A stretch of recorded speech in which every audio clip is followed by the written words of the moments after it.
You know what's actually terrifying? While everyone around you is crying, hugging, screaming at midnight, you're standing there feeling absolutely nothing. Not sadness, not joy, just empty. Psychologists have a name for people like this. And what they've discovered about your brain might explain why you felt disconnected for longer than just New Year's Eve. I'll show you exactly what's happening in the next 20 seconds. Why it matters. Because this emotional flatness isn't just about one night. It's a pattern that's quietly destroying your ability to connect, to feel motivation, and to recognize when your life is actually going wrong. The breakdown. Hedonic adaptation. Your brain has been overstimulated into numbness. Here's what's actually happening. Every single day, you're bombarded with dopamine hits. Social media, binge watching, junk food, constant stimulation. So when New Year arrives, this thing that's supposed to feel special, your brain just shrugs. Picture this, a guy scrolling TikTok until 11:58 p.m.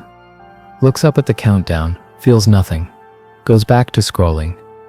His girlfriend is crying happy tears next to him. He doesn't understand why he can't feel what she's feeling. What this does to your brain, it raises your emotional threshold so high that normal meaningful moments can't cross it anymore. You've basically numbed yourself to joy. The fix. Do a dopamine fast. 72 hours. No phone, no Netflix, no sugar. Let your brain remember what baseline feels like. But here's the thing. Hedonic adaptation is just the surface level. Emotional blunting. You're not broken. You're protected. Clinical psychologists call this emotional blunting. When your brain deliberately turns down the volume on all feelings to protect you from pain. Maybe you've been disappointed too many times. Maybe last New Year you made promises you didn't keep. Maybe you've lost people, lost opportunities, lost versions of yourself. Concrete example. A woman who lost her job in March, broke up with her partner in July, and watched her friends get engaged in November. She's at a New Year's party. Everyone's talking about fresh starts. She feels like she's watching through glass. What happens in the brain?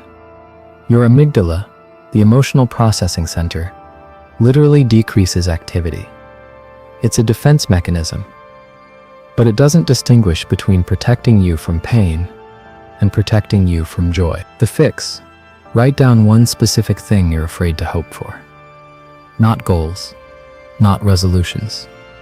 What you're afraid to want because wanting it might hurt. And this connects to something even deeper, existential fatigue. New Year's means nothing because time means nothing because nothing really matters. This isn't depression. This is philosophical exhaustion. You've watched enough years flip over to realize January 1st is just a date.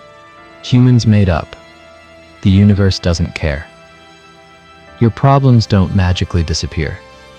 You're just older. Studies in existential psychology show that people who've experienced repeated cycles of hope and disappointment start to reject the framework entirely. Picture a 34-year-old at a party. 10 years ago, he was there with big dreams. 5 years ago, slightly smaller dreams. This year, he's just tired of pretending arbitrary dates matter. Brain consequence. Your prefrontal cortex, responsible for future planning and meaning-making, starts to disengage from temporal markers. You stop seeing time as meaningful chapters and start seeing it as one long, continuous blur. The fix. Stop thinking in years. Start thinking in seasons. Break time into 90-day chunks. Make New Year's happen 4 times a year. But some of you aren't just tired. You're something else. Anhedonia creep. This is the clinical term for what happens when feeling nothing becomes your default. Anhedonia is the inability to feel pleasure. And it doesn't show up overnight. It creeps in. First, you stop enjoying parties. Then you stop enjoying your hobbies. Then you stop enjoying anything at all. New Year's Eve is just the moment you realize how far it's spread. Research from the Journal of Affective Disorders shows that anhedonia is one of the earliest warning signs of major depressive disorder. But most people don't recognize it because it doesn't feel like sadness. Real scenario: a guy who used to love watching football with his dad. Then he stopped caring about football. Then he stopped calling his dad. New Year's comes, his dad texts, "Happy New Year, love you." And he feels nothing, not even guilt, just blank. So what it does, Your brain's reward system, the ventral striatum, stops releasing dopamine in response to positive stimuli. Things that should make you happy literally don't register. The fix: schedule one small pleasure daily. Not something you think you should enjoy, something that used to light you up. Force the repetition. The neural pathways can rebuild. And here's where it gets darker. Learned helplessness. You don't feel anything because you've learned that feeling doesn't change anything. This concept comes from Martin Seligman's experiments in the 1960s. When subjects were repeatedly put in situations where their actions had no impact on outcomes, they stopped trying. They stopped reacting. They became passive. You've made New Year's resolutions before. You were gonna lose weight, get the job, fix the relationship, be different. And you weren't. So your brain learned. Hope is expensive and doesn't pay off. Example: a woman who's tried to quit smoking every New Year for 6 years. Everyone's toasting at midnight. She's outside having a cigarette, feeling nothing, because she already knows how this story ends. Brain mechanism. Your hippocampus forms associations. Action, no result. Action, no result. Action, no result. Eventually, the brain stops sending try signals. It's a survival mechanism gone wrong. The fix: start smaller than you think is reasonable. Don't quit smoking. Smoke one less cigarette per week. Prove to your brain that change is possible at all. This connects to a pattern you've probably never named. Temporal dissociation. You're not present at midnight because you're not present anywhere. Psychologists define dissociation as a disconnection between thoughts, memories, feelings, and sense of identity. But there's a specific type called temporal dissociation, where you lose connection to time itself. Past feels unreal. Future feels impossible.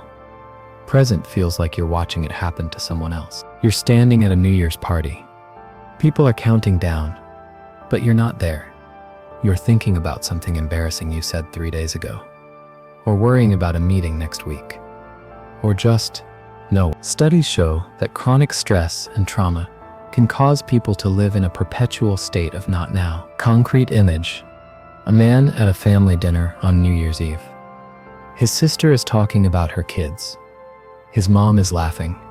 He's nodding, but he can't tell you a single word anyone said. He's been doing this for years. What happens neurologically? Your default mode network, the brain's autopilot, becomes hyperactive. You're never actually experiencing moments. You're always in your head. The fix: 5, 4, 3, 2, 1 grounding technique. 5 things you see, 4 you can touch, 3 you hear, 2 you smell, 1 you taste. Do this at 11. But some of you are dealing with something you haven't admitted yet. Grief masquerading as apathy. You don't feel nothing. You feel something so big you've shut down completely. There's a psychological phenomenon where extreme emotions, when they can't be processed, get converted into numbness. You might be grieving a person, a relationship, a version of yourself you'll never be, the life you thought you'd have by now. And grief doesn't just show up as sadness. Sometimes it shows up as absolutely nothing. Real scenario: a woman whose father died 8 months ago. First New Year without him. Everyone's celebrating. She's smiling, holding champagne, feeling completely hollow. Not because she doesn't care, because caring would break her. What the research shows: unprocessed grief activates the same brain regions as physical pain. So the brain does what it does with chronic pain. It numbs you. The fix: give yourself permission to grieve instead of perform. You don't have to celebrate just because everyone else is. You can acknowledge this is hard. And this leads to something most people never consider. Meaning void? You feel nothing because your life lacks coherent narrative. Viktor Frankl, who survived Nazi concentration camps, wrote that humans can survive almost anything except meaninglessness. New Year's is supposed to be meaningful. A chapter closing, a new one beginning. But what if your life doesn't feel like a story? What if it just feels like random events happening? Psychologists call this narrative identity disruption. Picture this: a 28-year-old woman. She has a job she doesn't hate, an apartment, some friends. She's fine. But when people ask what she's excited about for the new year, she has no answer. Not because nothing is happening, because nothing feels like it matters. What this does, your brain needs story structure to create meaning. Without it, the anterior cingulate cortex, which processes emotional significance, stops tagging experiences as important. The fix: write your year as a 3-act story. Where were you in Act 1? What changed in Act 2? What's the transformation in Act 3? Force the narrative. The meaning will follow. But here's what's really fascinating. Social comparison paralysis. You're numb because everyone else's joy is making you feel worse. Social comparison theory shows that we determine our worth by comparing ourselves to others. And New Year's Eve is comparison on steroids. Everyone's posting their highlight reel, their partner, their vacation, their success, their glow up, their perfect friend group, and you're where you were. Example: a guy scrolling Instagram at 11:50 p.m. He sees his high school crush engaged, his former coworker promoted, his cousin's new house. By midnight, he doesn't feel excited for a new year. He feels exhausted by how far behind he is. Neurologically, repeated upward social comparison activates your brain's threat detection system. You're in a constant state of not enough. Celebration becomes impossible when you're in survival mode. The fix: delete social media from your phone for the first week of January. Not the accounts, just the apps. See what happens to your internal emotional landscape. This connects to a painful truth: intimacy avoidance. You're not feeling nothing. You're actively protecting yourself from feeling connection. New Year's Eve is about connection, hugging, kissing at midnight, saying I love you, vulnerability. And for some people, that's the scariest thing in the world. Attachment theory shows that people with avoidant attachment styles literally perceive emotional closeness as dangerous. Your nervous system goes into fight or flight when people try to get close. Real image: a man at a party with his girlfriend. She tries to hold his hand during the countdown. He pulls away, not consciously, just reflexively. She looks hurt. He feels nothing, because feeling would mean letting her in. What's happening? Your amygdala is mislabeling intimacy as threat. The same neural pathways that protect you from danger are protecting you from love. The fix: don't force the big moment. But try this. Text someone, thank you for being in my life this year. One person. See if you can tolerate that small vulnerability. Here's where it gets uncomfortable. Depression's quiet mask. What you're calling not caring about New Year's might actually be clinical depression, wearing a disguise. Depression doesn't always look like crying in bed.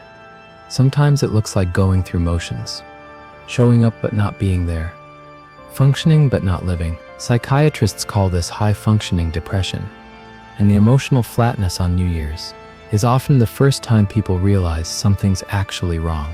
Statistics: nearly 40% of people with major depressive disorder describe emotional numbness as their primary symptom, more than sadness. Scenario: a woman who goes to work, makes dinner, goes to the gym, shows up to the party. Everyone thinks she's fine. She thinks she's fine. But inside, radio silence. And New Year's Eve, when she's supposed to feel something, is when she finally notices the silence. Brain science: chronic depression decreases gray matter in your prefrontal cortex and hippocampus. Your capacity for emotional experience literally shrinks. The fix: this one isn't a self-help tip. If you've felt emotionally flat for more than 2 weeks, not just on New Year's, but consistently, talk to a professional. This might be chemical, not philosophical. And here's the final piece: identity foreclosure. You stopped celebrating because you've stopped believing you can become someone different. Developmental psychologists use the term identity foreclosure to describe when someone stops exploring who they could be and just settles. You're not excited about a new year because you don't believe you're capable of new versions of yourself. You are who you are. This is who you'll always be. Why celebrate change when change isn't possible? Example: a 41-year-old man, same job for 12 years, same apartment, same routine. His friends are talking about their New Year's goals. He's thinking, I'm too old to change. This is just my life now. Neuroscience shows your brain has neuroplasticity until the day you die. But belief in your unchangeability can literally prevent neural pathway formation. You become static because you believe you're static. The fix: do one thing this January that doesn't fit your identity. If you're not a reader, read. If you're not athletic, move. If you're not creative, create. Prove to yourself that your identity isn't fixed. Because here's the real truth. Summary: feeling nothing on New Year's Eve isn't about the holiday. It's a symptom of overstimulation, of self-protection, of grief, of disconnection, of depression, of giving up on the possibility that you could be different. Every single pattern we talked about has one thing in common. They're all your brain trying to protect you from disappointment, from pain, from hope that might hurt. But protection has a cost. The cost is feeling nothing. And here's the psychological truth no one wants to hear. You can't selectively numb emotions. When you numb pain, you numb joy. When you protect yourself from disappointment, you protect yourself from excitement. When you lower your expectations to avoid hurt, you lower your capacity to feel anything worth feeling. The question isn't, why don't I feel anything on New Year's? The question is, what am I so afraid of feeling that I've chosen numbness instead? CT, if this script described you, and I mean really described you, then you need to stop lying to yourself about being fine. You're not fine. You're surviving. And survival is not the same thing as living. So here's what you're gonna do. Pick one pattern from this video that hit different. Just one. And spend the next 7 days actually addressing it instead of intellectualizing it. Subscribe if you want more psychology that doesn't coddle you. Leave a comment telling me which pattern you recognized in yourself. Because naming it is the first step to changing it. And if you know someone who needs to hear this, someone who's been emotionally flatlined for longer than they'd admit, send them this video. Not because they're broken, because they deserve to feel something again.